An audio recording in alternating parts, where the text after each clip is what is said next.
அரசியல்னா என்னங்க? ஒவ்வொரு குடும்பமும் நல்லா வாழணும்னு நினைக்கிறது அரசியலா? இல்ல ஒரே ஒரு குடும்பம் மட்டும்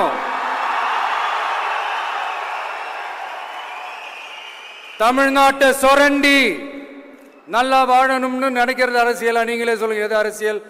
எல்லாருக்கும் நல்லது நடக்கிறது தானே அரசியல். அதுதான் நம்ம அரசியலும்.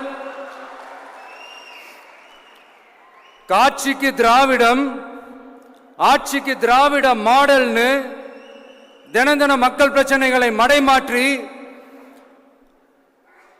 மக்கள் விரோத ஆட்சியை மன்னராட்சி போன்று நடத்துற இவங்க நமக்கு எதிராக இவங்க பண்ற செயல்கள் ஒன்னா ரெண்டாங்க. மாநாட்டில் ஆரம்பிச்சதுங்க.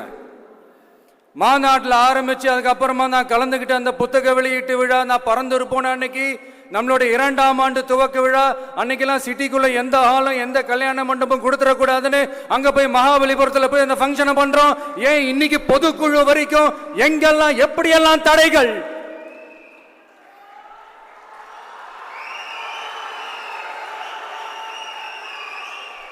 ஆனா அத்தனை தடைகளையும் தாண்டி நம்மளுடைய தோழர்கள் சந்திப்பு நிகழ்ச்சிகள், மக்கள் சந்திப்பு நிகழ்ச்சிகள் தொடர்ந்து நடந்துகிட்டு தான் இருக்கும். அது தொடர்ந்து நடக்கும்.